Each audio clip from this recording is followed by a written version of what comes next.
bitch recording. All right, so welcome to the atmosphere. It's your boy Richie, man. Yo, it's Dre, DeAndre. It's Tyler. Actually, fuck that. I'm gonna redo that. What's going on, man? It's your boy Richie, man. We got a special guest, our first guest of the podcast, man. I'm gonna let you go ahead and do your introduction. Let the people know who you are, man. I'm happy to have you here. I appreciate it, man. I'm grateful to be here. DeAndre Tompkins, 4-year D1 wide receiver at Penn State. At 3 years in the league, currently free agent. Nigga said, fuck me. I gotta follow the big introduction. It's Tyler. I mean, 1 year college football player. No, you know, gotta represent. Tyler, man, we was in the same boat for a while, but this captain's on a different ship. I want to just talk about kind of like experiences you have and how'd you get to the league. You know, a lot of people at home, dream of that position. I think I'm not gonna speak for all of us, but we all at one point in time wanted to be, wear those shoes and be in the league. And I just want to know, like, what it's actually like. I never really had a chance to sit down and talk to somebody who actually plays in the league, like walk through those doors. So man, just about my path. My father was in the military, so I grew up, moving around every 2 years. So I had the opportunity to understand the world and see it in different light. Hear me? I can't really hear. I'm not well. My fault, Jim. Yeah, I ain't trying to cut you off. I try to do it quietly, but nigga. Yo. Yeah, we right. now. Yeah, so about my path, bruh, I grew up military family, so we moved every 2 years. I was fortunate enough to see, live in big cities, live in rural areas, live in country, you know what I'm saying? So, I was able to understand, my position in life. Understand that there's a lot of people that are more fortunate than I am, but also there's a lot of people that are better at certain skills than I am. So growing up, bro, I knew that, hard work wasn't everything, but it was a big part of success. And so, when I got to high school, I went to my freshman year and my sophomore year. I was actually in Atlanta for a lot of the time I played football. And so I went to, a pretty big school, traveled to play other teams in the state. I had a lot of dudes on my team who were bigger, faster, stronger than me, who were getting D2, D3 offers. None of them really had D1 offers. And so my dreams, at that time was like, bro, I don't even know if I'm gonna be getting scholarships, bro. I was like 5'10", like 140 soaking wet. Like, I was like, bro, I ain't got it. But fortunately enough, bro, I ended up, after my freshman year, getting called up to varsity. I didn't play, sat on the sideline. And then my father got orders to move out in Swansboro, North Carolina.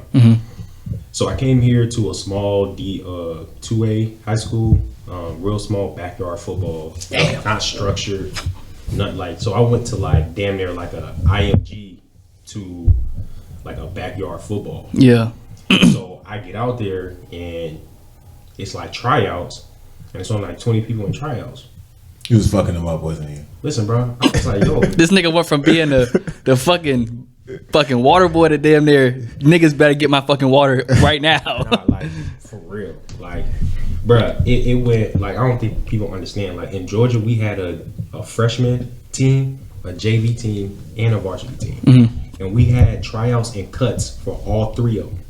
Damn. Do you think that ever like fuck with you, like mentally, like since you went from a place where you was like damn questioning yourself, and you get to this place where you obviously better than everybody, so then when those offers come in, was in your head, did you ever say, am I really that good, or are these niggas his ass? Nah. But it really, like I said, it really put into perspective, because I knew like, nigga, even though I'm the shit here, I'm not the shit in Atlanta. Yeah. Like I know there's people better than me, so it always made me realize, like, just because I'm doing this shit here, like, I need to do better. Yeah. Like, yeah, I had over 1,000 yards running and catching.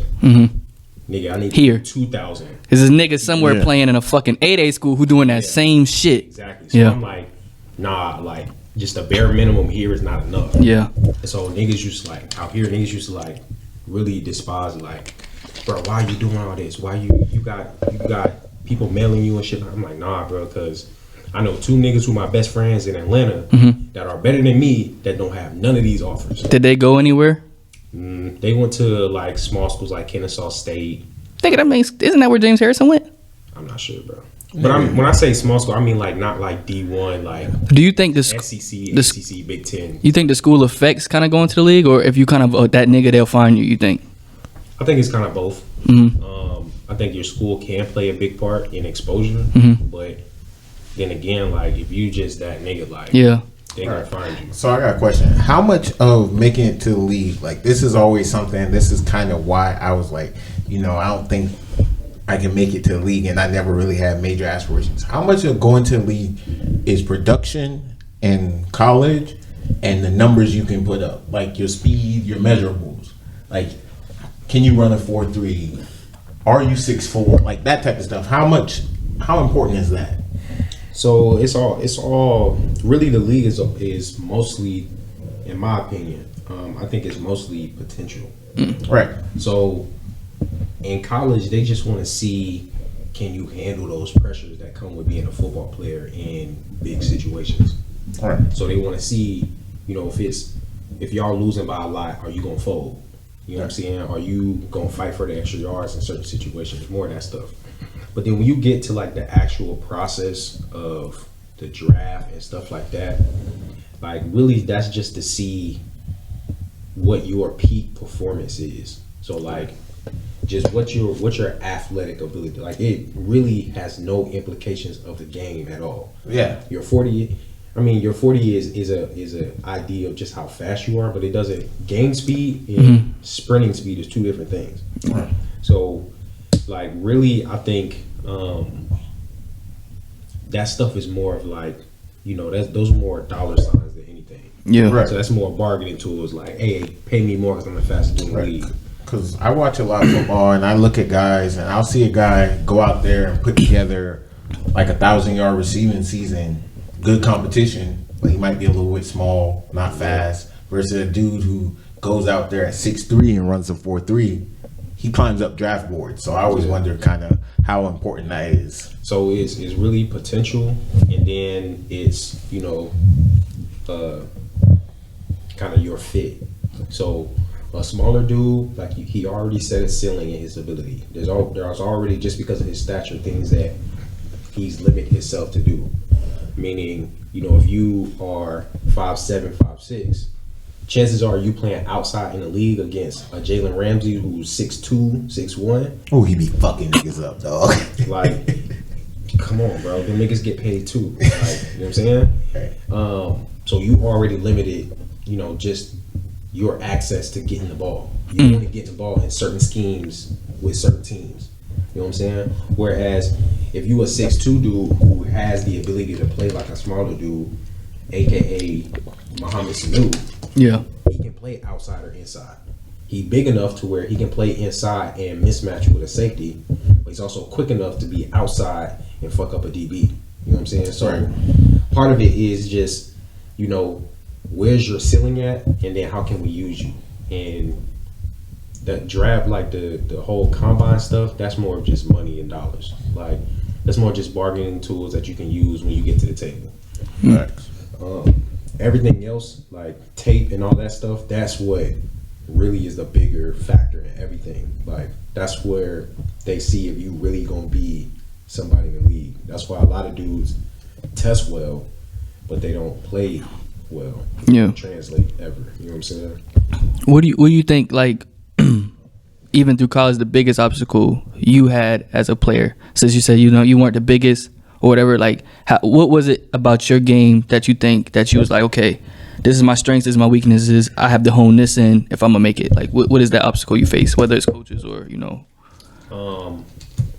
That's a good question, man. So I would say one of my biggest obstacles was just learning the game of football. Because I moved around a lot, I never settled somewhere where I could trust a coach or a system and understand the game as it is, football IQ. It wasn't playing that backyard football shit in college? No, man, and especially like how my coach was. Like, get a ball, you gonna run it. Who's your coach at? Who's the head coach? My head coach at Penn State was James Franklin. Okay. But my wide receiver coach was Josh Gaddis. He's at Michigan, right? Yeah. So Okay, little motherfucker on his facts. You know I'm a college football guy, man. yeah. So he was the type dude like, bro, if you did not come to practice prepared and you fucked up, even the smallest shit, like your alignment was wrong. You were supposed to be 1 yard inside the numbers, but you was on the edge of the numbers. He's a detail guy. Out. Get your ass over here with me. Because I mean, I feel like those guys like that, because he got bigger aspirations. He trying to be a head coach. Oh yeah, for sure. So he's not like you don't go from wide receiver to offensive coordinator if you're not about your shit. Yeah. So your play kind of reflects on him, which I mean, I guess that helps make you a lot better. Yeah. Rather than just having a guy who's just out there. We've all played for a coach who's just fucking out there. Yeah. He don't give a fuck about nothing. Hey, yeah, and Gaddis was kind of like almost there. You know what I'm saying? He was like on the edge, but he also like, you know, had the ability to like learn after a while. You know what I'm saying? Like, especially towards the end of him being my coach, he was more attuned to the group and what we liked and what we didn't like, and how he could coach us and how he couldn't coach us. You know what I'm saying? But early in the career, first 2 years, it was like, bruh, we damn near was about to fight. Like, you ain't about to talk to me like that. You know what I'm saying? Yeah. So it's just certain ways to where like some coaches, like, and that's what some people don't understand. Like, Yeah. coach's success is dictated by the players he coach. Right. Like, he can be the smartest coach in the world, but if the group he's coaching don't succeed, Just fucking up for he him. don't succeed. You Yeah. know what I'm saying? So that's just a look into, you know, a coach's life, but I don't get into that much. Yeah. So like, through your eyes, like I want you to paint the picture right now. Give me like a day, like not a day, but like a game where you went into, and I guess y'all prepared, and you just played this player, and you was like, oh, this nigga's he's that fucking guy. Like, has there ever been a time where you line up, you do everything, you like, okay, I'm preparing for this shit all week, and then you match up with this nigga, like, it's gonna be a ball game. Like, who's that player or that team or that, like, who's y'all rival? It's Michigan, isn't it? Who's Penn State rival? Like that big rival game y'all have? Michigan, Ohio State. Ohio State, okay. Yeah. I would say Jordan Lewis. Jordan Lewis. Yeah. From Michigan? Yeah. Jordan Lewis. Yeah. He was like, because that year, bro, Michigan played cover one man all game. Oh, so they were just saying our guys are good. Press man all game, and they did that all year. All year they played press man all year. Damn. That nigga Jordan Lewis followed me around the whole game. Was he shit talking? Are you a shit talker? I mean, Or you just like it just depends. Like, I stay in my zone. Yeah. But if somebody start talking like, crazy? Was he talking crazy? nah, he was cool. He was cool? He was cool. Oh, okay. He had the little bit pass my money? so he couldn't really talk too much. But like, yeah, bro, it was he made me, you know what I'm saying, really be on my shit that day. I think that's good though, because my thing is, I always say, like, if you playing that guy and you can't beat that guy and you know he's going to the league, then you got to reevaluate. Can I go to the fucking league? Because this guy's going to the league. So if I can't beat him, and it's 1,000, that's them. So it's like, I think that makes you better. Like, so once you go up there and you can hold your own, it's like, yeah, I can do this. You know? Yeah, it's a game within a game, bro. Like, Yeah. he know who you are, you know who he is. So it's like, and you know, I'm gonna get you. Yeah. You gonna get me, but it's like, all right, who gonna win more? Who gonna lose? You know what I'm saying?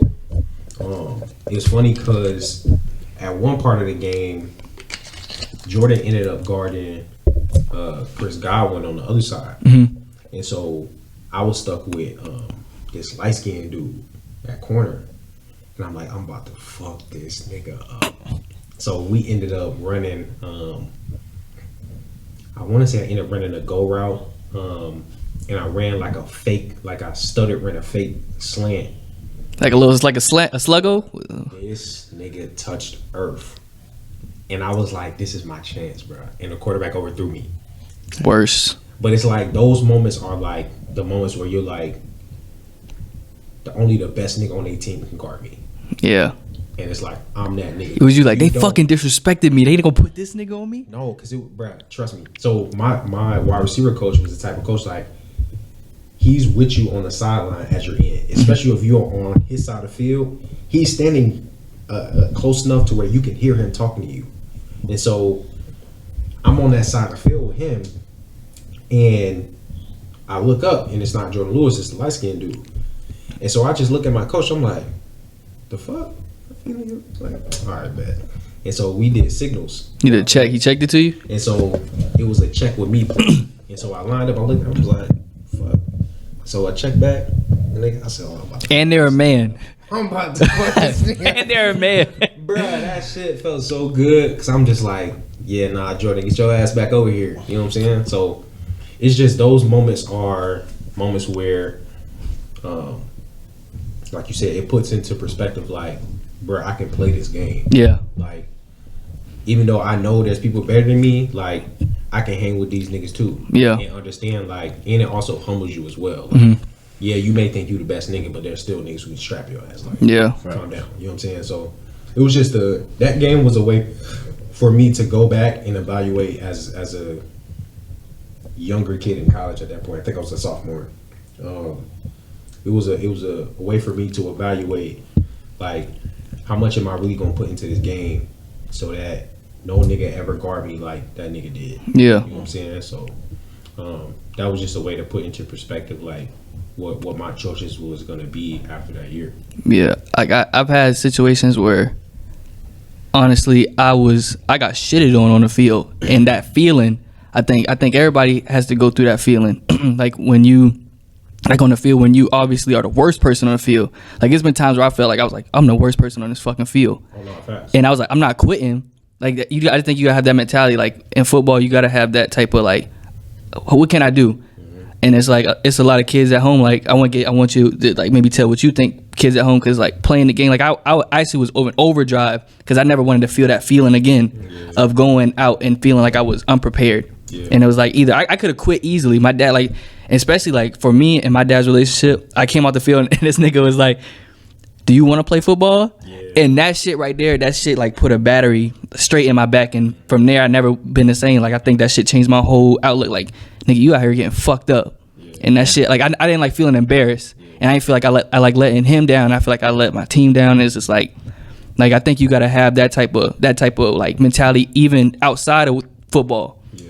Like I think that's a good point, bro. Because I think you gotta have some sort of ability like that. It may not be specifically like that, but it has to be in that realm to where, with me, bro, I'm so competitive in everything that I do. Like I fucking hate losing. Yeah. Like my mother and my little brother will tell you right now, if we doing anything and I lose, bro, don't fucking talk to me. Yeah. Like I don't like you. Like I hate that shit more than I like winning. Bro, I fucking hate losing. I will, if there's like a puzzle or something that I'm doing and I don't get it, yeah, I will spend hours on that shit, bro. Same. So that's how that shit translates to football. Mm-hmm. If I'm running a route and I slip on that bitch, yeah, I'm running that bitch 12 times in a row until I don't slip. You know what I'm saying? Facts. Or if I don't make a catch, like, you gotta practice that shit. Right. If I don't practice it, in my head, I'm going through that bitch every time. What it looked like, what it felt like consistently, bro. So you gotta have that drive. Yeah. But you also gotta have the other side of that, where you gotta humble yourself, because it'll get to the point where you can't overwork yourself, and that's something that I had to learn from the balance. Yeah, that's something that I had to learn from one of my trainers. His name's Superman. God damn. Motherfucker doing something. Motherfucker getting it in. Legal name Superman, bro. Legal. All right. Yo. Legal first like name. Super and then man is his last name? Legal first name. Oh. Is Superman. What's his last name? This motherfucker black and bald? Blurro, something like that. Superman Blurro. Yeah, God he's damn, he Hispanic. fast. I don't know. How does motherfucker look, dog? He real short and light skinned. God damn, his parents had playing for He him. cool as shit. He ain't got no choice. His name fucking Superman. Motherfucker turned up. But he was actually an athletic trainer from Florida when they was running those Surprised you don't know. championship back-to-back Tebow, Percy Harvin, all that. And so, bro, he was the one that, like, because I would only go to him. I only trusted him with anything that I was doing. And so it was one time where I was doing extra work out on the field, and I came in and I got treatment, and he was just like, bro, I see you working hard. Like, I get it. He was like, you gotta understand there's another side to that. I'm like, what you mean? He was like, the more you work, the more recovery you gotta get. And recovery, sleep, eating, stretching, all that. He was like, all that shit is recovery. So he was like, think about this. Sometimes doing more is not the best for you. You know what I'm saying? Sometimes doing less is actually benefit for you. That's what life too, though. Yeah. So he put that into perspective because I'm the type of person like, bro, I will be out in practice catching nonstop. You know what I'm saying? Till the lights go out. Like our whole wide receiver group will be out in practice catching until the lights go out. Yeah. And so Superman was just like, bro, he was like, the difference between Florida championship team and this team is they knew that they had to work within a certain time frame and they had to give 110%. And outside of that, they had to spend it doing recovery or other things to better their mental more than their physical. And so I'm like, dang, like, you know what I'm saying? Like, he was a trainer for my favorite player ever, Percy Harvin. And he was like, nigga, Percy was a bad example. motherfucker, dog. He was like, bro, once Percy did something and it was done, that nigga was done. He wasn't going back to it. It was over. And so, you know what I'm saying? Like, that trait is a really good trait to have, to not want to lose. Yeah. Always be driven and motivated and things like that. But what I've learned is there's also another side of that coin that you have to have that humbles yourself, that slows yourself down so you don't ever overdo anything or drag yourself out. You know what I'm saying? But yeah, man, I think that's a good quality to have, especially as a young player, because it's easy nowadays to kind of just be like, whatever. But I think I asked like I'm not gonna say no names, but I asked a young dude, and he's at a private school playing, and I'm like, yeah, you playing against a bunch of fucking white kids, and you balling, and you bigger than everybody. Damn. But it's like, I was like, if you go to this school over here, can you say I can play with these guys? And he's like, no, I don't think I can. And I was like, you gotta have the mentality like I can go play anywhere. But I understand. I respected him for saying that, but I'm like, I asked him, I'm like, what on the weekends? What are you doing? I'm playing a game. I was like, you ain't even trying to go, better yourself. Like you could do something. 30 minutes, just an hour, 20 minutes. Go outside, run, work on sprints, work on something, but don't just play a game. Like you gotta have. If somebody else has to tell you to do it, then it's not gonna work out for you. You should be able to be like, you should have that club like, I'm going to do this. I set this time in my day. I know this got to get done. You know what I'm saying? And so that's one thing I talked to my little brother about. You know what I'm saying? I tell him, bro, always do more than everybody else. Yeah. But more is not always what you think it is. More, like I said, I tell him all the time, like, more is not after every practice you gotta run sprints. Yeah. Yeah, maybe sometimes that's what you gotta do. If you're not conditioned, do that. But maybe more is diet. Yeah, going home and getting in a Epsom salt bath. Yeah. Maybe going home and studying the playbook. Maybe going stretching, home and watching film. Maybe little stretching. shit. Maybe going to sleep a little earlier. Maybe doing damn homework. Yeah. You know what I'm saying? Maybe that's extra. You gotta figure out what that extra is.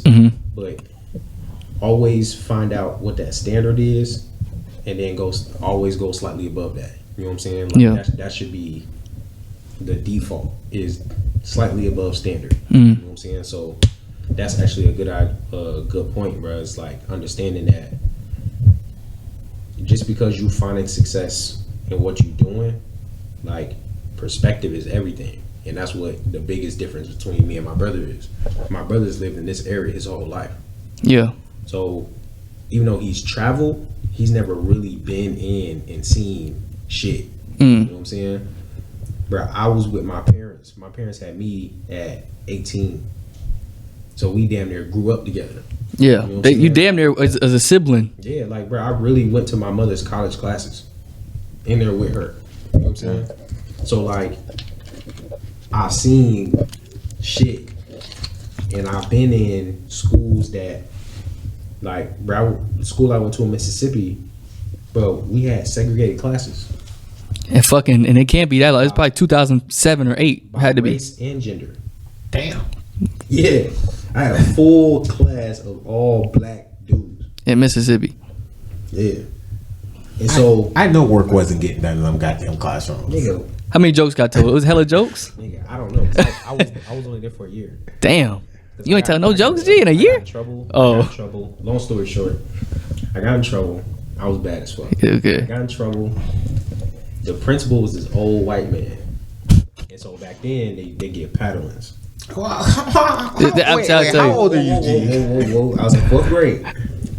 I looked at this thing. I said, "You hit me, we'll have a problem." And he was like, "Well, you want me to call your mom?" I said, "That's the only person on this earth that can whoop my ass." And he you know how like they're like, "Well, I'll just call your mother." Call her, yeah. Nigga, call her. If anything, you gonna get your ass whipped, not me. That's some crazy shit, dog. I be shitting, dog. I'd be bad too if I was around, but nothing but niggas in Mississippi all day. You are part of your environment, dog. It's like you can't help that shit. It's all perspective. So like, that's the difference between me and my brother. You know what I'm saying? Yeah. I understand that there are things bigger, better than me out there that I have to close that gap. He knows it, but he doesn't know it. You know what I'm saying? And so that's something that I'm trying to get him to understand. Like, your whole goal, especially in sports and in life, is there are two type of people. There's people better than you, and there's people not better than you. Your whole goal in life is to make the group above you smaller and the group below you bigger. That's your only goal, bro. In everything that you do. So if it's football, your goal is to make that group better than you, very small, if not none. The group below you has to be huge. And once you reach that point, then there's no stopping you. You know what I'm saying? Because now there's more things that you bring to the table that other people don't have. But I don't think he yet grasped. How old is you said 16? Yeah. 16? I don't think he yet grasped that concept because he hasn't seen it. Yeah. You know what I'm saying? Like, he think the school down the street, Jacksonville, is the best school, or Havelock's the best school. And I'm like, bruh, niggas in Florida are not having that shit. go to Escambia High School. If Havelock, who 3 state championships, whatever, Havelock went to Florida and played Escambia. Yeah. Escambia skinned their ass alive, bro. You never like took him, like let him visit you at Penn State and just see like this really was going on. Yeah, but still, like, you know, Probably he was young. young. Yeah, he was too young to really. Shit, a nigga, if I had a brother, man, and this nigga, like, it don't take much for me to go and I'd be like, this was just. Yeah, but you also got to think you have a different perspective. Yeah, true, yeah. You know what I'm saying? Like, but he got you though. It's like we military kids, so you got to understand we our mindset and the way we get brought up is different than everybody, bro. A lot of people don't get that. Yeah. So damn, your dad military too. Damn, I guess that is true. I mean, yeah, you got. And why you think we all like minded, bro? I think it's just who you hang out with. I think it's just. I mean, yeah, but I also think it's just how you brought up. Yeah. Like your values and certain things. Like, but that's just the different perspectives, bro. That's how it is. Yeah. So like, so transition over to the league, and now just Wait. I have one more college my fault, G. One more college question. Kind of pertains to the league too. So we all know football is hella time consuming, right?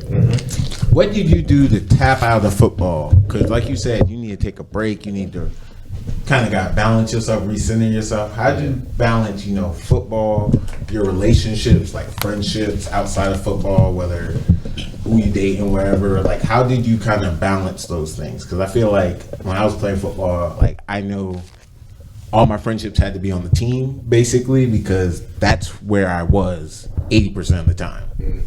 So how do you kind of balance that? Yeah, man. So I learned to never mix those things in my life together. So I learned that my teammates were my teammates, my friends were my friends, and football was football, school was school, and my time was my time. Right. So I never mixed these elements together. Right. So when it was my time, I traveled. You know what I'm saying? I went to Toronto, went to LA, Seattle, you know what I'm saying, Florida, wherever. You know what I'm saying? And I took my time. When I was in practice, that was practice time. I didn't think about nothing else, whatever. When I was with my teammates, we had a certain aura or things that we would talk about, things that we would do together. You know what I'm saying? We had certain times together. When I went with my team and I was with a female, hey, don't talk to me about football. All right, yeah. I don't want to, you know what I'm saying? Like, that was my biggest thing, was like, if I'm with you, yeah, we chilling. Like, all that football shit go out the window. Family is the people I feel like most want to talk about that shit. Like it was a time where Family and friend, you and call them. fans. Yeah, I'm like when I talk to my dad, I'm like, I don't want to talk about this shit, dog. Like, let's talk about anything else, not football. I don't want to watch it. I don't want to play Madden. Like, I don't want to play the game. I don't want to talk about it.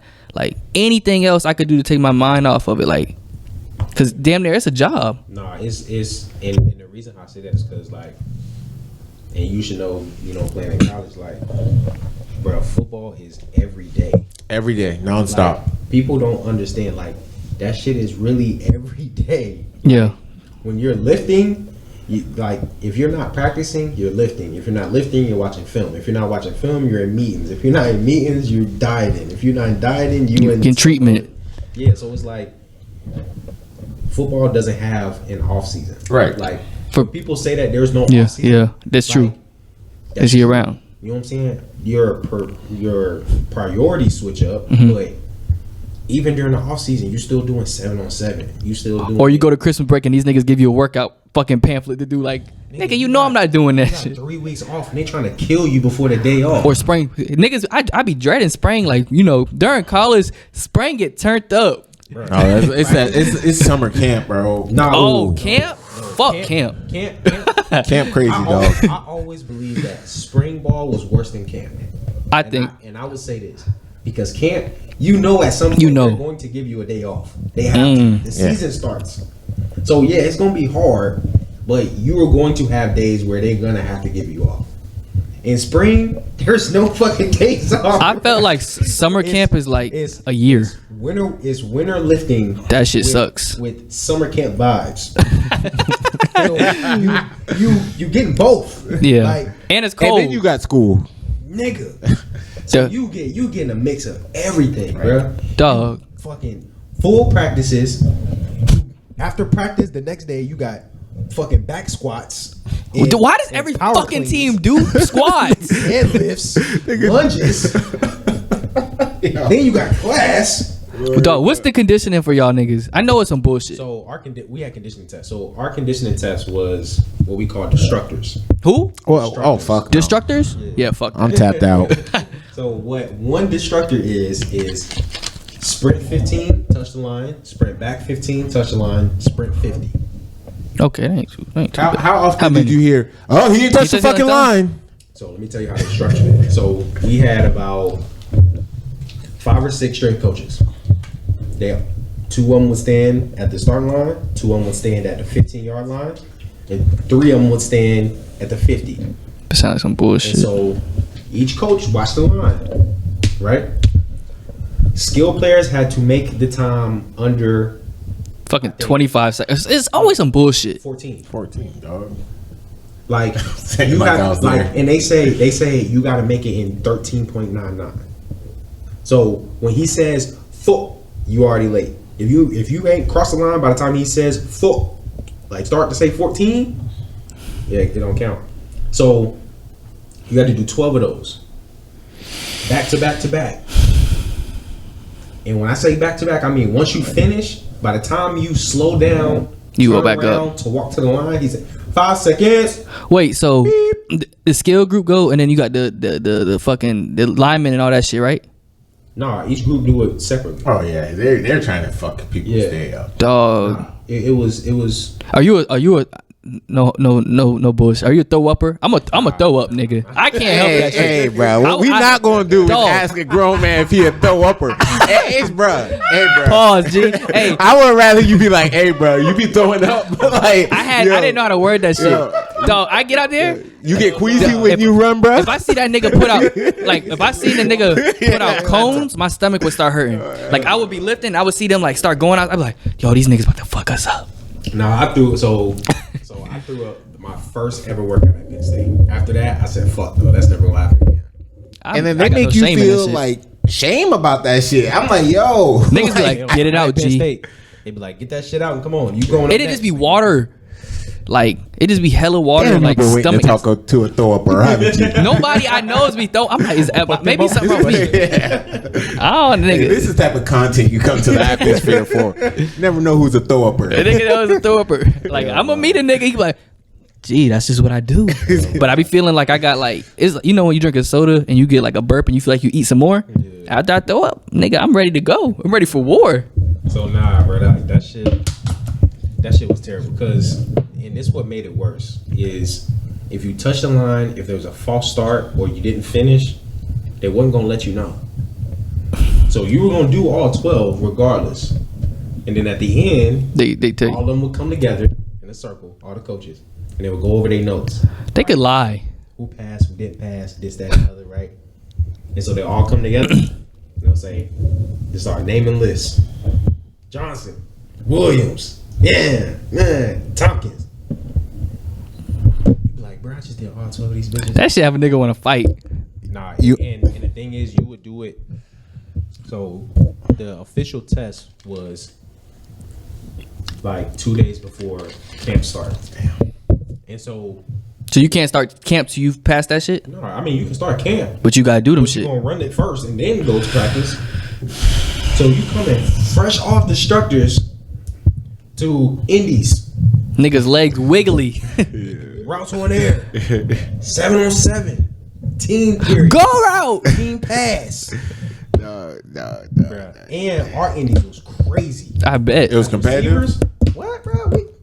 We by the time we got to 1-on-1s, we was already dead tired. Indies, they have niggas. That's when they had the cones and bags, all type of bullshit. Swipe, come back. Like I know, I already know. You want to hear what? Y'all practice in the morning or after, like after school? No, we practice after school, like 2:45. Okay, at least you get your fucking you get Nah, your it'd be blood hot. flowing. Well, no, it's probably not hot. They got indoor facility though. No, it get hot. Yeah. Oh, God. I mean, I'm During pretty sure. summertime it get hot, but like towards the season time,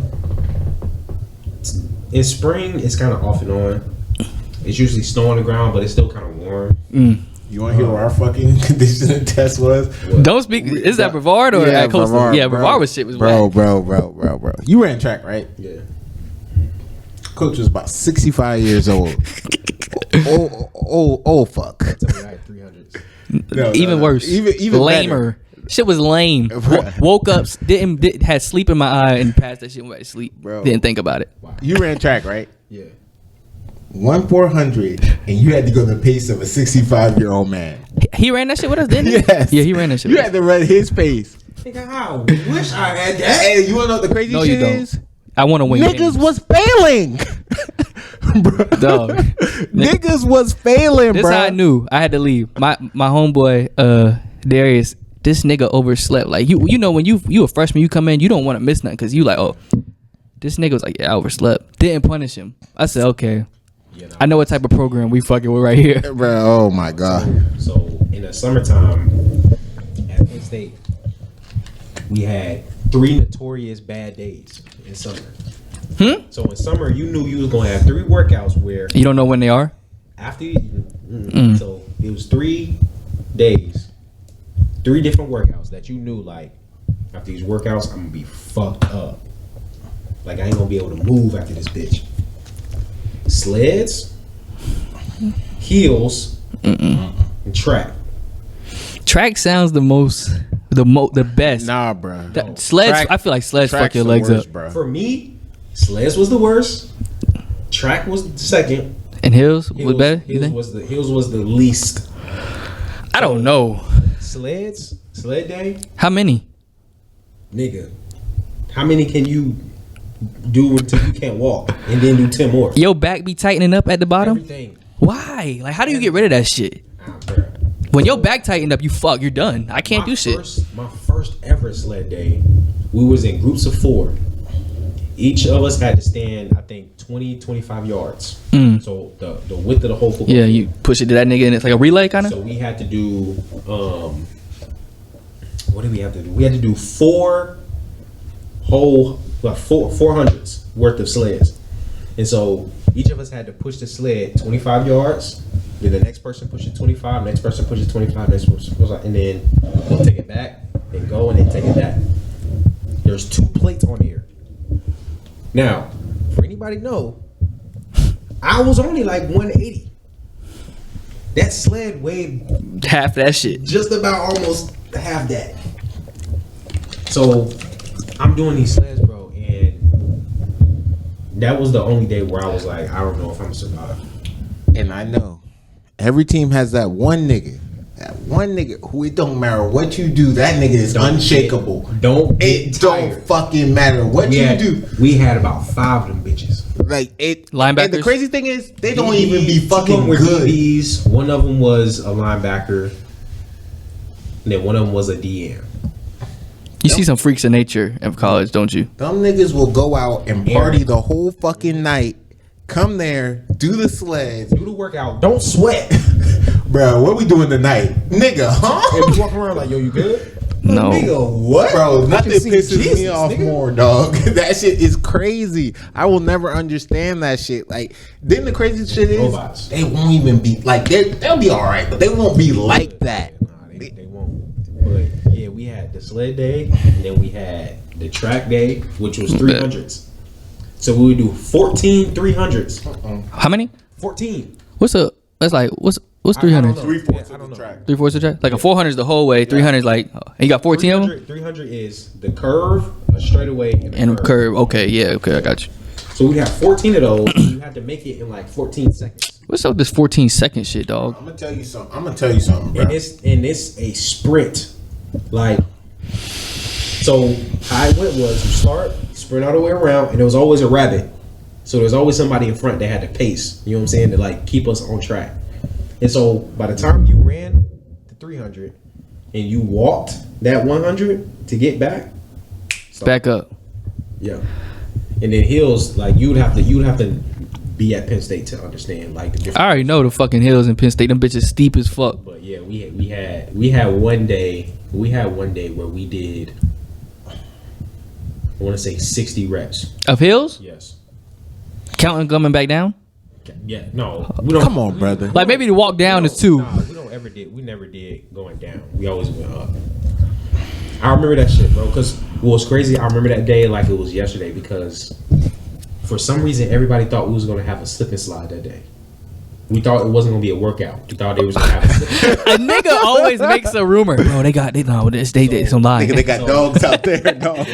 Niggas is in the locker room like, nigga, we ain't got a workout. You know what I'm saying? They eating, you know what I'm saying?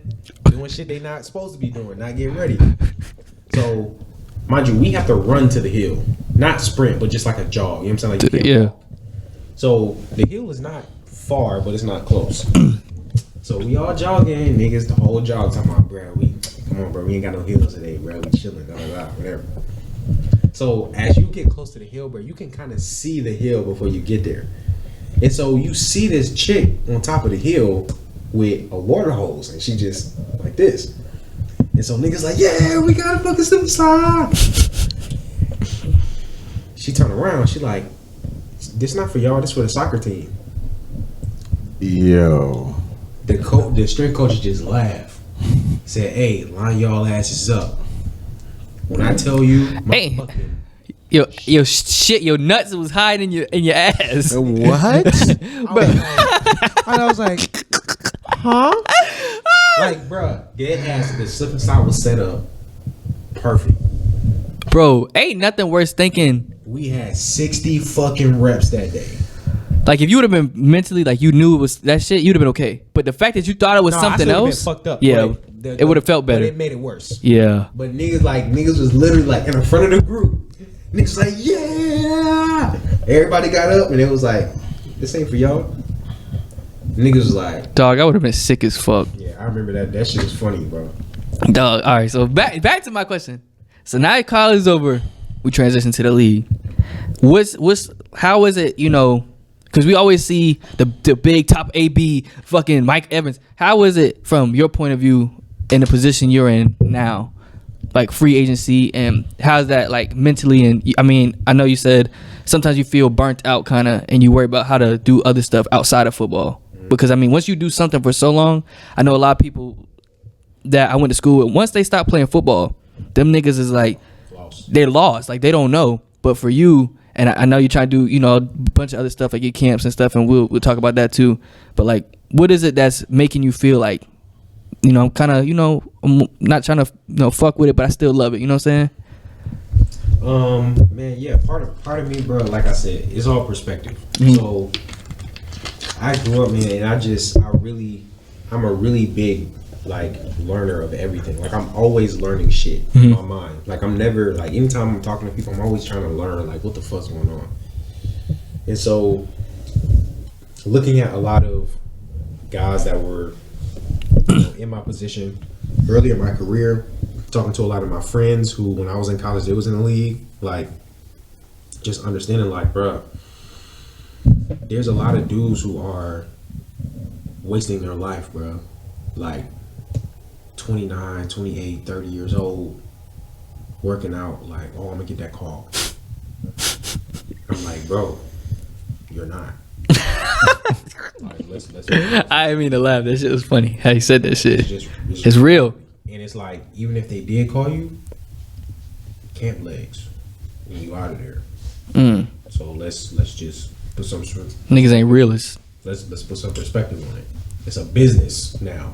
It's not football. Football is extra. It's more business than it is football right now. So I knew going in, my goal was to take advantage of everything I can take while I'm there. Smartest way to do it. Bruh, do whatever I can to take advantage of everything they have. And when that shit starts to waver, don't waste my fucking time with that shit. Yeah. Meaning, I will stay in shape and I will be ready for a call, but I'm not sitting on my ass being down about it. Yeah. Like, I think niggas let that shit get them depressed. And I mean, for you, you know, I commend you because it's like you stay in good spirits. Like, it's not like a lot of niggas depend like, and you come from a good family. Some people like, man, this is how I was gonna pay for this and that. And a lot of people is depending on me, but you don't have that, you know, that pressure. And you know, you graduated too from Penn State and stuff like. So what was it? What do you think you would be doing if you didn't go to the league? Like if it was like, you know, it was a shot. I ain't go. What do you think your career path would be? I don't know, man. That's a good question because now I'm actually, you know, over the last year and a half, and also during COVID, like that was a time for me to reevaluate my life and figure out, bro, what the fuck do I offer to myself other than football? So I think that was everybody, really. Exactly. Yeah. So it's like, bro, if football doesn't come back, what the fuck am I gonna do? And so that was really the time where I took the journey to find myself. You know what I'm saying? So now I understand, like, I'm really good at consulting. Like, I'm really good at like strategic thinking and problem solving and shit like that. And part of that, you know, comes from football. But, you know, I really like the consulting world where I consult and do business strategies with business, trying to figure out how to fix their problems or how to elevate themselves and stuff like that. I didn't know that in college. Even when I graduated, I didn't know that. You know what I'm saying? I graduated with 2 degrees in 4 years and still was like, I don't know what the fuck I want to do. Like, and so it took me time to evaluate that. And so without football, it's hard for me to say I would have come up with that. I would hope I'd stumbled into it. But yeah, man, I think football kind of helped me. I would say football kind of pushed me into finding that. You know what I'm saying? Because it was like football can be your way to everything. Yeah. And then it's like, boom, that door closed. That's how I felt. Yeah. And it's like the best analogy I can put is like if you're in a room full of doors and football has that door wide open, everything's there. You about to go walk through this door and it closed. And so now you like, okay, what the fuck? And so now you going to every door and all them bitches locked. You're like, fuck. You know what I'm saying? And so I took a step back and was like, all right, bet. Like, what the fuck am I good at? So then, like, and I think also me having mentors and people who were successful that didn't have to go through the league to be successful. That also put a perspective for me as well. Yeah. And so I had that idea in my head, like football's not the only way To make money. Yeah. And so I'm like, bro, there's people who make the same, if not more money than these niggas in the league, and they ain't gotta go work out every fucking day. And beg a nigga for fucking. They ain't gotta watch what they eat. They ain't gotta, you know what I'm saying, get concussion protocol and shit like that. And gotta get money, with getting money. Yeah, nigga, they wake up and nigga cha-ching. Whenever they want, it can make money. Fuck, like, bitch, I want that. The one thing I would say about football, like, I mean, it did teach me a lot especially like mentally. But it's like when you dedicated so much of I dedicated so much of my life and my time to it. I never really got a chance at a younger age to figure out what the fuck do I like to do. It's like those times where I'm up early, nigga. I would have loved to learn to play a fucking instrument or to fucking like. I always knew growing up I liked music, and I always knew I was like, damn, I like the feeling of it. I like hearing it. I like watching music videos. I was always drawn to it. And once football ended, I went through that like slight depression, like, damn, everybody was thinking I was good at this shit, I was gonna play this shit, and it's like I quit on myself. And then it brought me right back to something I was inclined to do when I was younger. So it was like, damn, now I know I thought that was meant for me, but this right here is what I'm passionate about. So it's like you find what you're passionate about, and it's like you never know where life gonna take you. So you will meet certain people, and a certain shit will happen, and it'll take you this way. So it's like you can't never really say if this was to happen, because everything happened for a reason, you know. Yeah. And I think that touches on what we talked about when I first met you, bro. Yeah. You know, when you're a football player, all you hear your whole life is, you know, what's your plan B? What's your education? Do this, do that, do this, do that. But also what you're hearing is, bitch, there is no plan B. All right. Plan B is to enforce plan A. Yeah, make plan A work. Plan A is go to the league. Yeah. You know what I'm saying? If you, and this is something that I tell my brother too, because I can kind of see it in him where he's playing football just to play it. Mm-hmm. He's not learning how to love it. You know what I'm saying? And so I tell him, bro, the only way you gonna make it to the league and stay in the league and be successful in the league is if you love this shit. Yeah. Like, this shit has to be everything in you. Like, you can't do it just because half in, half out. Do you have guys in the league? Like, have you ever encountered some people who you feel like they're out of love with it, but they're so deep into it, and it's like, damn, I got a fucking family to feed. I don't really know what I like to do.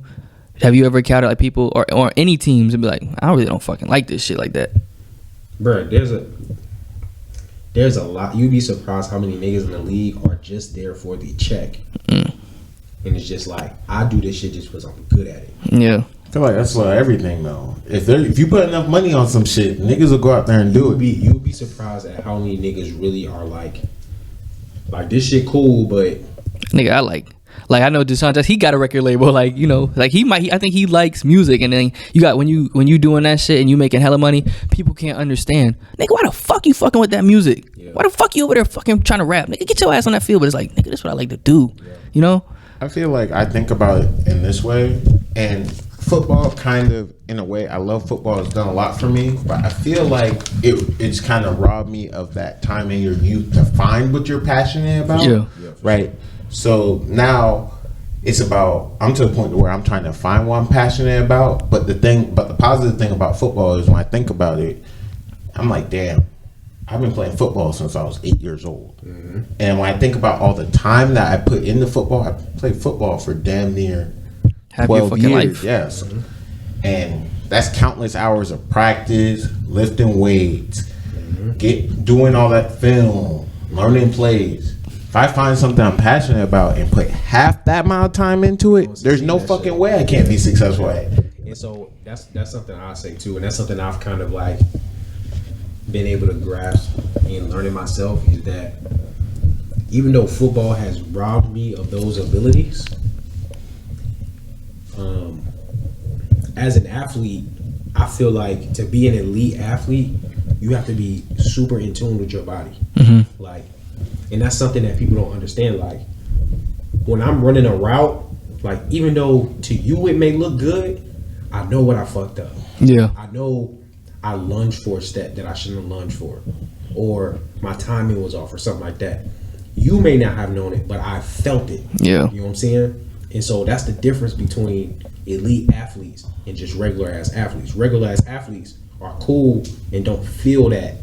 You know what I'm saying? It's like, y'all play basketball? Yeah. Mm-hmm. You ever know, like, when you shooting and you know that bitch going in. Off my just like, once it come off the fingers, you like, that bitch going in. Yeah. Yeah. You know what I'm saying? It's like that feeling. I think like running routes, like I always said, it's just an art form. So I feel like just when you stick your foot in the ground, that shit, you know, it's like, yeah. that you go when you during warm ups and you once you catch that first ball and that shit felt good, like how you caught it, like you like, yeah, it's my day. And so that level of that level of being in tune with your surroundings and yourself Mm-hmm.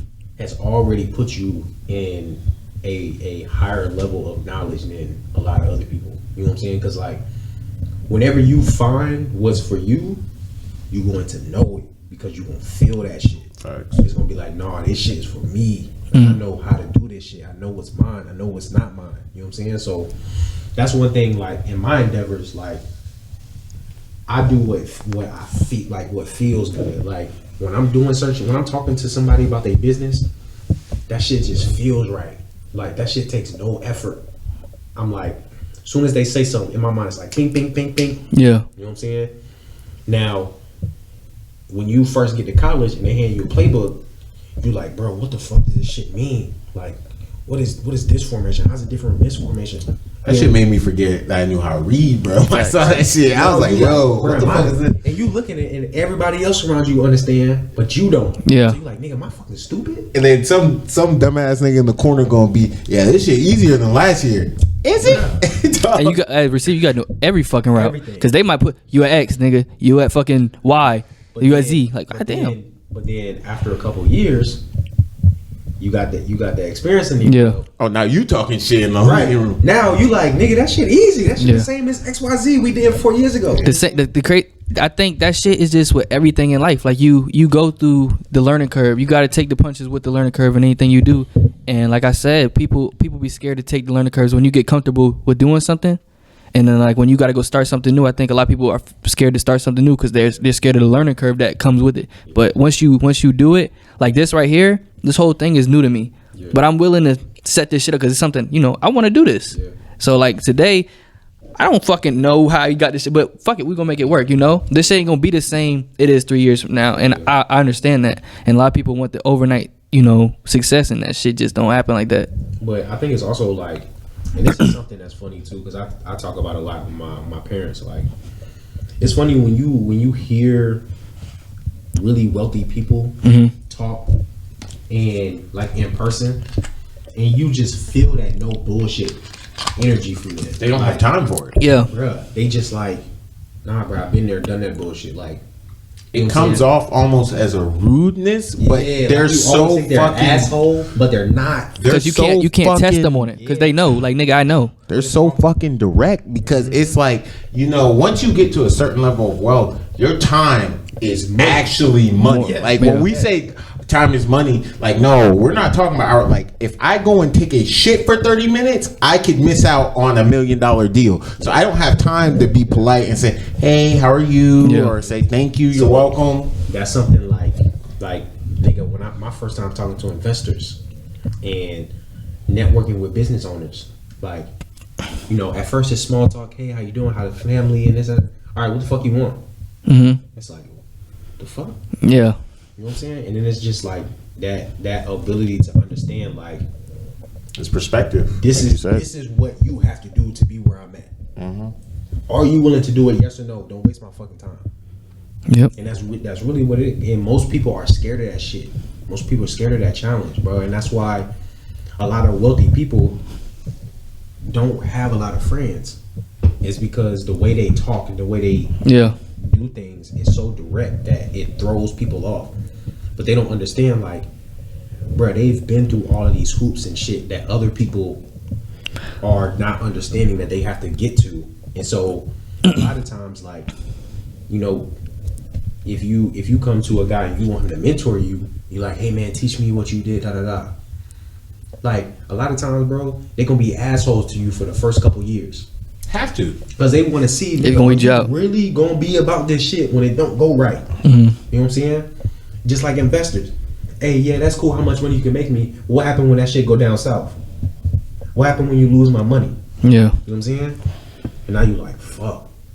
But that comes with the territory, and that's why I think a lot of people are scared to start new things. Mm-hmm. Is because either they get those questions from somebody else, or they have to ask themselves that question. Or you got your own family saying that shit to you.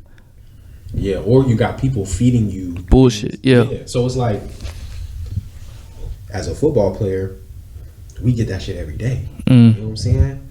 Hey, that route was some shit. Nigga, how the fuck you drop that pass? Right. nigga, are you dumb? Like, what, you supposed to be in this side of the formation? Not that's, you know what I'm saying? So, Yeah. like, we've been in tune with that shit since day one. So, for me to go and ask an investor, hey, you know, I have this potential investment project that if you give me $1 million, I can net you $2 million in X amount of time. And when they start firing off questions, nigga, I'm comfortable, cool, calm, and collected. Yeah.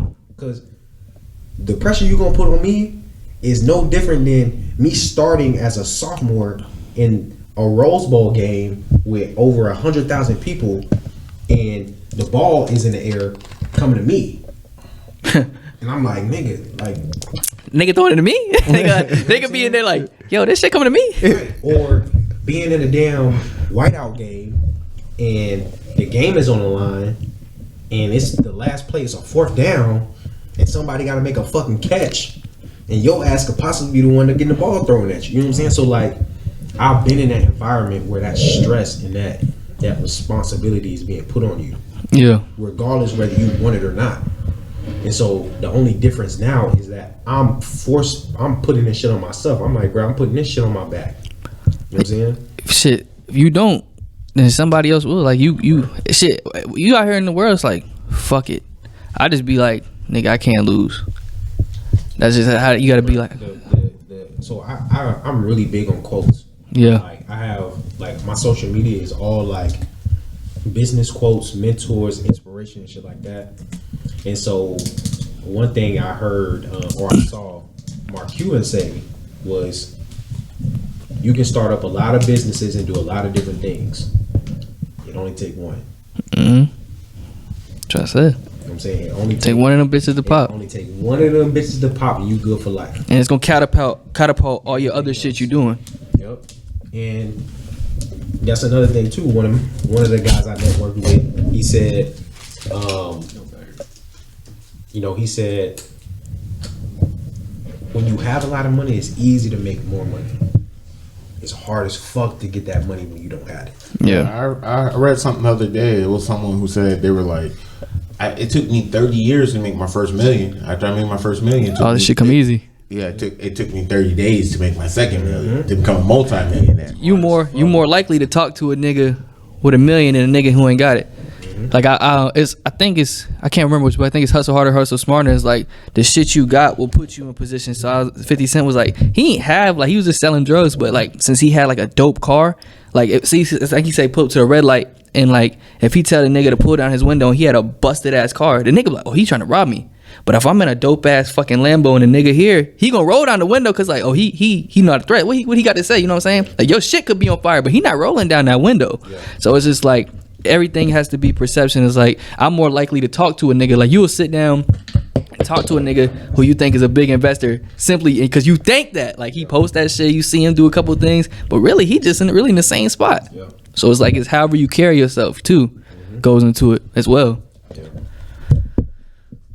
Shit, I had another question, but I fucked up what I was gonna say. This is kind of question back to football, but this is just a question I always wondered. How much is the NFL scheme fit versus how talented a player is?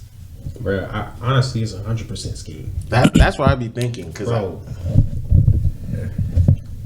As far as like the player has to fit into the scheme of the team, right? You saying? Like, it's like they can make anybody look good. Because that's what I'm saying. I feel like if you go to any random NFL practice, you're gonna see some dude who you've never heard of, never seen out there on the field, shitting on people, right? But they say the difference between a good or just an NFL player versus an elite one is that nigga shitting on everybody daily. Like, everybody can have a good day, but not everyone can shit on people continuously. So I would say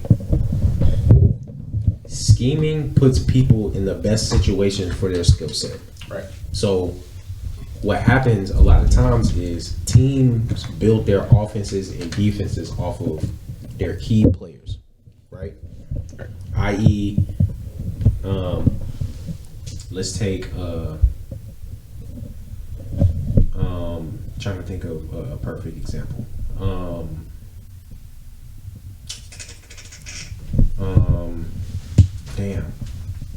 Let's Houston, when they had DeAndre Hopkins. they build that offense around Deshaun Watson, DeAndre Hopkins. Everything fit their skill sets, what they're naturally good at, what they can do that nobody else can do, right? After you build that, and then those two dudes leave, now you have to find guys who excel at those same skill sets, or you have to scratch your scheme and do a whole nother scheme. Or somebody else. Right. But if you a coach, you don't have time to build another scheme. Like, you got 1 or 2 years and then you're fucking out of there. You know what I'm saying? So that just goes to show, like, when guys like that leave, and that's why teams struggle sometimes when certain key people leave, is because your offense was fit to mold somebody that has that specific talent. Right. And I can so see that.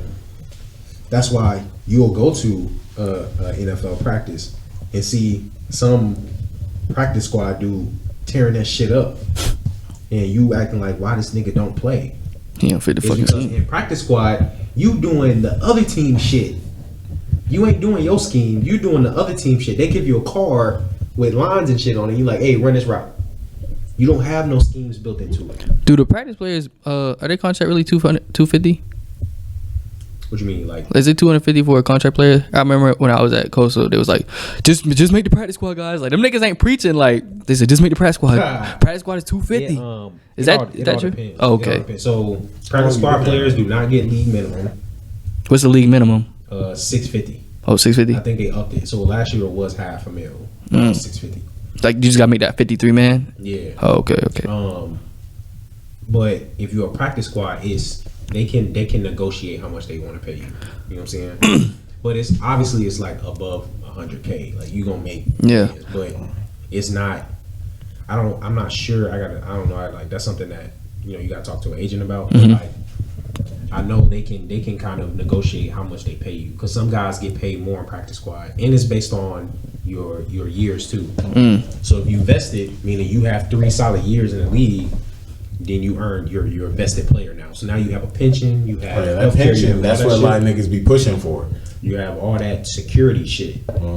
So depending on what your level is in your vest level, depending on how much you get paid on practice squad. So a player that's 4 or 5 years vested and gets on practice squad is gonna get paid a lot more than a rookie that gets put on practice squad. You know what I'm saying? So it's all negotiable. So once you get that money, how many people do you have to pay out of that your contract? You got to pay your agent, and then you got to pay like taxes, and then the rest is yours, or it's like other shit has to go into it before you can get your money. So it all depends.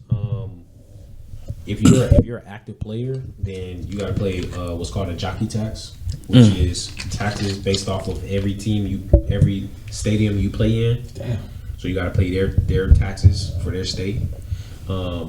Because ultimately you're an independent contractor For the team. for that team. So if You're an independent contractor for the NFL. Your contract is licensed out or leased out to a team. You know what I'm saying? So like you have to pay taxes everywhere you go, because that's where your work is. damn. You know what I'm saying? So I see what you're saying. So your paycheck. So if y'all play, you say you playing for Green Bay, and y'all go play Tampa, Yeah. and then that's where you did your work at. Your work was in the state of Florida. So you get tax Florida. Yeah. Well, It's Florida tax Florida free. ain't got no Yeah, state tax free. so Okay, so say we in fucking Texas. But if you go play in LA, Texas is tax Yeah, free, LA, too. they gonna take a hunky chunk. yeah, Damn. you getting a lot taken out. But you get incentives though. They taxing the incentive too. It depends. So incentives sometimes are treated like bonuses. So it's So like, they get taxed differently. oh, okay. You know what I'm saying? Fuck.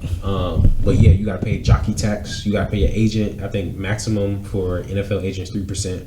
Okay, not too bad. And then depending on what your contract negotiation is with your agent, they can take higher percentages out of other things. So like marketing, financial management, endorsements, sponsorships, and shit like that. Like they can take percentages of that. So it just depends, really. The whole thing is all negotiable. Yeah. Like there is nothing guaranteed until you sign a paper. You know what I'm saying? So Remember when me and you had to talk? I tried to tell Tyler this story, but I couldn't break it down how you broke it down about the Richard Sherman thing with his Achilles and his knee and how that contract was. oh yeah, bro. So a lot of people don't understand how contracts work in the league. And so it's funny when you hear people talk about, oh man, you get paid all this money, just shut up and play. And it's like, no, nigga, go read my contract. Contracts are public documents. So you can go search somebody's contract and read it entirely from top to bottom. And so what a lot of people don't understand is some contracts have certain thresholds to them. So in order for you to get, be eligible for your contract, you got to play a certain amount of snaps or a certain amount of downs, or you got to play a certain amount of minutes, or a certain amount of percentage of the season, or they can write it up however they want to write it up. But some people have some of those stipulations, but they also have certain stipulations to where, like, injury clauses. So like if you came in and the Patriots want to sign you, they would do a physical on you. And let's say you tore your ACL 2 years ago, and they check your ACL out and they're like, I don't know about this shit. They can put an injury clause and say, hey, at some point, if you ever re-injure this knee, this specific ACL and this specific knee, we don't have to pay you a certain percentage of your contract. That's crazy. That shit is so fucking stupid, Yeah. bro.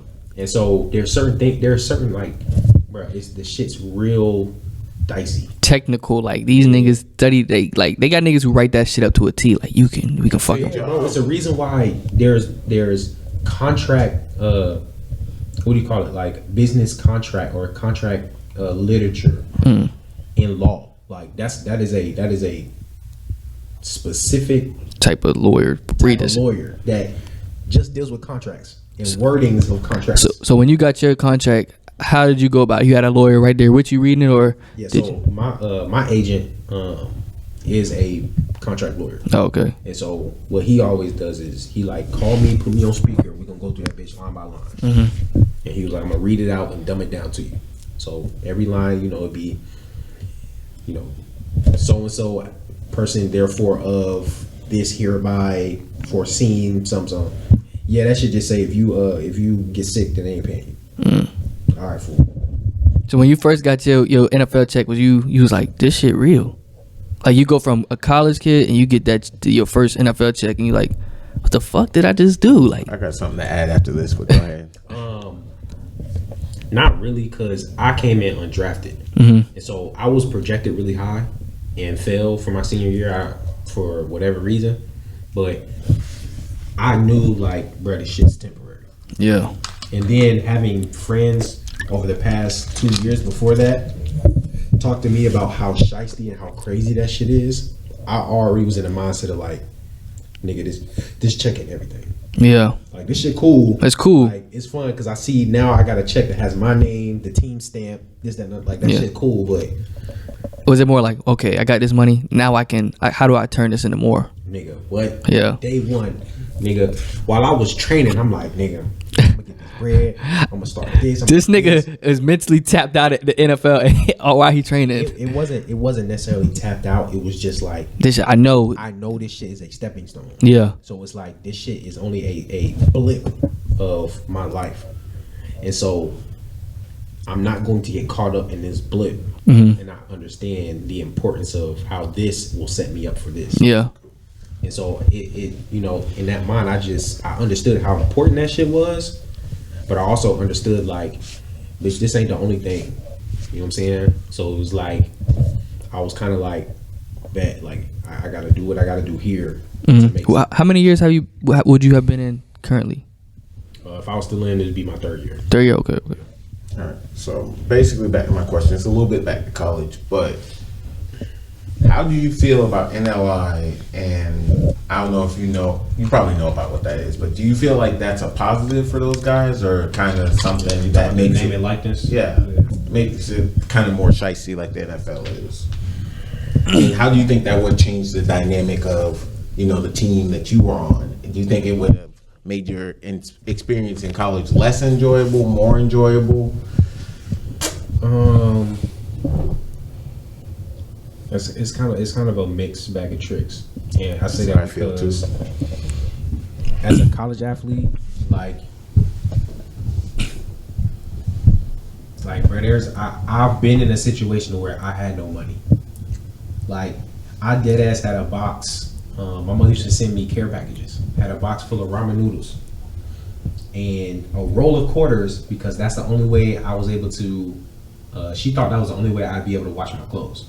Not knowing that we had cards and we have to swipe our cards. Mm-hmm. So I had a roll of quarters just left in this box. So I had 2 weeks where I had classes and shit and finals, and dining was closed, everything was closed. It was because it was going into summer. So all the shit was shut down. So I had 2 weeks, nigga. There was a vending machine at the bottom of my dorm. For a solid week, I was living off the vending machine and a roll full of quarters. It was times where I was like, nigga, I'm hungry as fuck. Like, how does that fucking feel? Like, I'm a fucking player on a fucking team, starting, all these niggas cheering. I'm fucking broke as shit. Like, I can't get nothing to fucking eat. It sucks. You don't have like a kitchen or shit, or is you this is like? Nah, this is my freshman. Okay, year, yeah, so first. Oh, you ain't got that shit. Yeah, you ain't got that shit. So,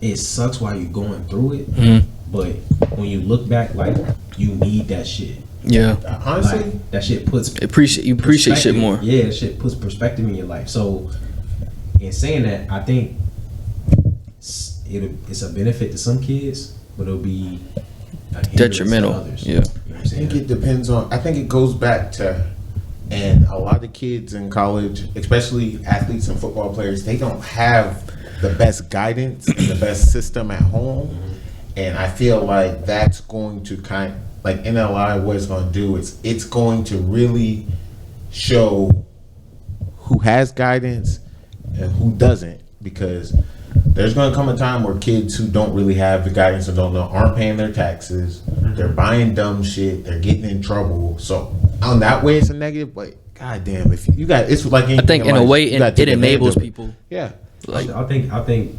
honestly it's going to force them in a position that they're not ready for. Yeah, meaning it's going to force them in a position to make business decisions as a kid. Yeah. So you have a $2 million deal on your table. Now you have to understand what are the implications of that. Mm-hmm. How are you going to get paid? What's the taxes on that? How do you protect yourself? How do you build a block to keep this money long term? You know what I'm saying? Right. How are you gonna spend this money? What is the relationship with your family? Mm-hmm. You know, are they gonna feel like they need a part of this? How do you tell them no? Mm-hmm. You know what I'm saying? How do you not break off relationships with your teammates, your coaches? Because it's gonna get to the point where some niggas on the team is making more money than coaches. I don't know. These contracts getting fucking out of hand for these coaches. Like, and not only do you got money, everybody know you got money. Coaches. Yeah. Oh, of course, assistant coaches. Assistant coaches make bread, but they ain't signing no 10 years, $60 million deals. Yeah. You know what I'm saying? So it's like, imagine being a college coach trying to build your way up to a head coaching job, scrapping your way up. And little nigga making more money. And this little nigga coming in, he ain't played a down of football yet. He don't know doubles from trips. You know what that shit sound like, right? This nigga just signed a $5 million deal. He making more in 1 year than you've made your whole life. You know what that shit sound like? NFL. And that the same. A lot of these dudes just come in there. Like Brady. How the fuck do you coach a Brady? Like, nigga, I was winning Super Bowls when your ass was born. When you was born. You don't. I just think it's going to put them in a position now where it's like, well, damn, are these kids gonna need agents in college? Like, now how do you keep them from making bad decisions from agents? How I think they should have did it, I think they had to be a certain year in college. Like, if they was like either a junior or a senior, then they could get the money. I don't think they should give it to like even like how I say the government is like, we got people with disability and shit. I think it has to be some type of standards we go by. Like, how do we determine who gets this shit? Because it's people who fully capable of working, but they're fucking using taxpayers' dollars, and that's enabling them to do bullshit. That's hard, bro. And the reason why I say that is because it's difficult, man. There's always going to be exceptions to the rule. And that's what's going to be the downfall of that. So it's always going to be, you know, somebody's going to qualify at a D1 school that's in the same situation that won't qualify for a D3. Just And like they the gonna be transfer rules. And they're gonna be like, well, why the fuck he qualified and I don't? Yeah. You know what I'm saying? So I think it's just going to. I think it's also going to create a divide within teams too. Oh yeah, the locker room's gonna be fucked up. It's gonna be crazy because Like niggas hating. Because the crazy thing is, like, And there's it's also, go ahead. I didn't mean to cut you off. oh, no, you good. There's dudes who, before the season started, they were on goddamn commercials all throughout college football, and they're playing like they're not playing well. Yeah. Like I got a specific name in mind, but I ain't gonna go there. But he's not playing well. And now there's no. Back in the day, it was he's just a kid. Nah, Nigga he's a getting fucking paid. millionaire, dog. Like That's the thing, bro, and that's so two parts of that. One thing, that's the thing is where, and I think this applies to society as a whole too, is that kids are growing up too fast. Yeah. They're trying to grow up too fast. Let alone we are giving them the ability to grow up too fast. Where it's like, bro, it's hard like walking around, bro, and seeing kids that's 4 or 5 years old knowing how to damn scroll through TikTok. And it's like, or Twitter. And it's like, bro, I know what's on Twitter. Yeah. I have a Twitter. The access to and they're in there Bro, even- talking shit under talking the shit. shit that they Bro. should not be looking at. on the game online. Even Netflix. Bro, Yeah. they have a whole show called The Sex Life of College Girls. You seen that shit? Tyler? Tapped in. And I'm like, bro, Like, what? bro, like I was telling this nigga, I was like, you know where I'm going with this shit, but off the topic, like this shit, like pornography. Here we go. Nah, we ain't about to get into Wait, it. come on, man. I ain't going that far. Yeah, you. But it's too accessible. Like I'm not going deep in. It's Yeah, too no. it's too accessible That's facts. because like I talked to my dad and I'm like, bro, when you was younger, he's like, nigga, every Saturday we go talk to girls. We like that's what we did. Like I want to pull, but it's like now because of social media, you can't even approach girls like that because they don't even know how to interact with you when you like.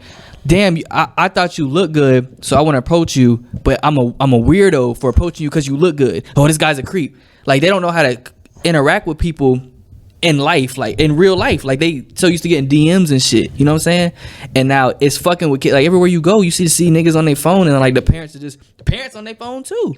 Like you got fucking 14-year-olds with sleeves and shit, like whole tats, smoking vapes. I'm like, yo, these niggas are grown.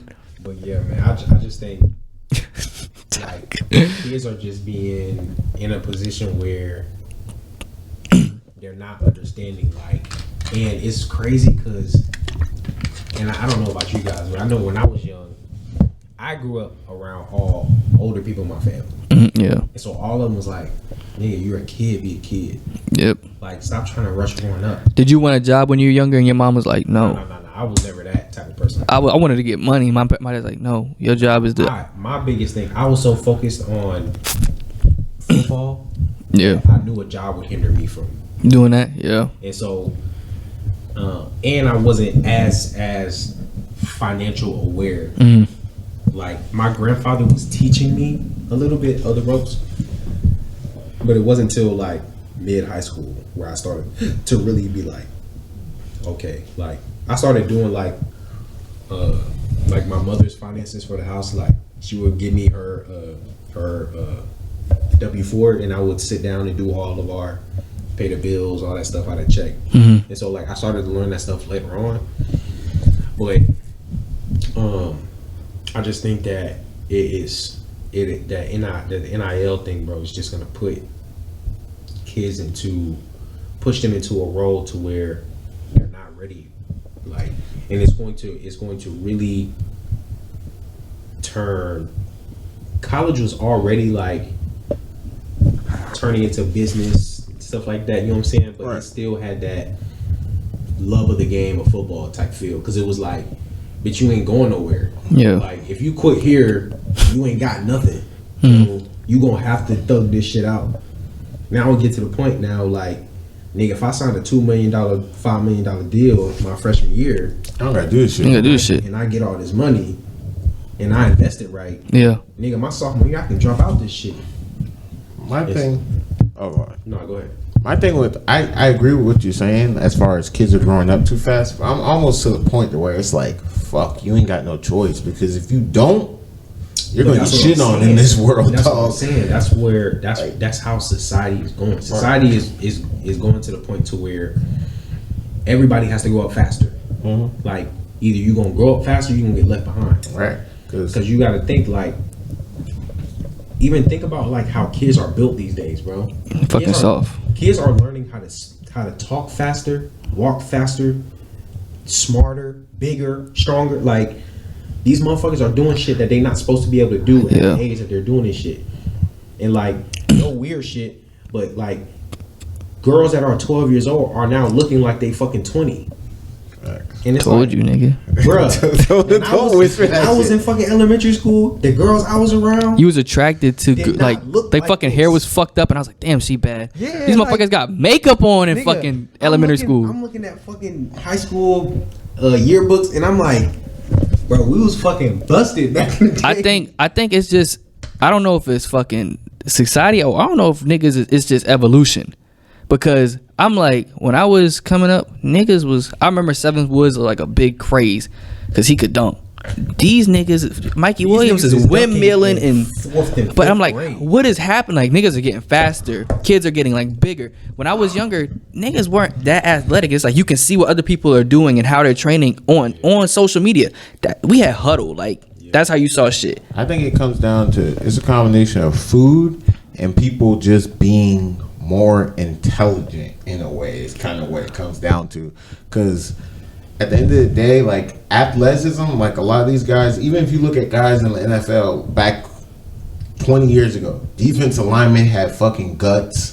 They were fucking, them niggas was smoking cigarettes and eating hot dogs. Yeah, them niggas was built different. Yeah, now these niggas are fucking, I look at Myles Garrett These like, niggas are you a big ass fucking wide receivers? Yeah, I'm Yeah. like, Myles Garrett, are you a fucking human? He is Yeah. 6'5", 280 pounds with abs, fucking walking around like ain't shit abnormal about him. I'm like, that shit is not fucking normal. Hey, Ty, you seen that picture? It was like in the NBA, niggas was 20 years old, fucking hair receding, and nowadays you got niggas looking like Jalen Green is like 6'10", looks like a 14-year-old. Like you Dunking got on kids, niggas, like dog. It's crazy. You can't make this shit up.